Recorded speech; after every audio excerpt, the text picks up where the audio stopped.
It started with the missing graves. At first, the townsfolk of Black Hollow thought it was grave robbers, desperate thieves stealing jewelry from the dead. But when they opened the disturbed coffins, they found them empty.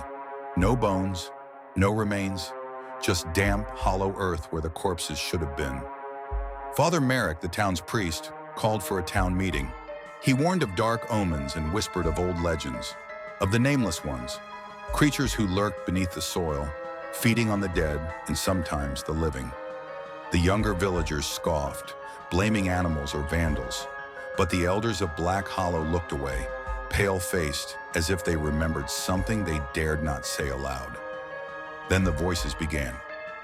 Late at night, those who lived near the graveyard reported whispers drifting from the darkness, hoarse, rasping voices calling out names, the names of the deceased.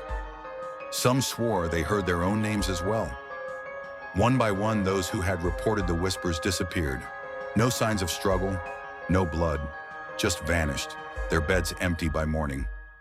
The town fell into terror, locking doors at sundown, praying for dawn. But the ghouls did not fear doors, nor prayers. One fateful evening, Thomas Grayson, the town's blacksmith, decided to put an end to the madness. Armed with a lantern and his hammer, he ventured into the cemetery. The graves were still and silent, save for a light rustling beneath the soil. He leaned closer. A skeletal hand burst from the ground, its fingers curling around his ankle. Thomas screamed as more hands emerged, pulling themselves free.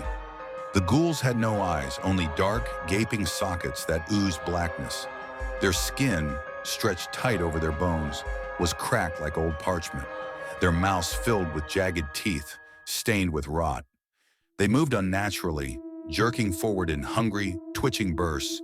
He tried to run, but the ghouls were fast, too fast. They swarmed him, their bony fingers tearing into his flesh. The town awoke to his screams, but by the time they arrived, there was no trace of Thomas, only his lantern, still flickering beside an open grave. That night, the town of Black Hollow emptied. Families fled in the dead of night, leaving behind homes, belongings, everything. But the ghouls did not care for possessions. The last to leave was Father Merrick. He stood at the entrance of the church, watching the graveyard, listening to the whispers growing louder. He turned to flee, but stopped as a voice rasped his name. It came from behind him. When the town was rediscovered years later, was nothing but ruins.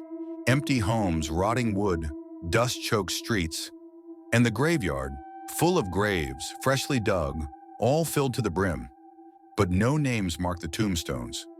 Just blank, weathered stone. The nameless had feasted well,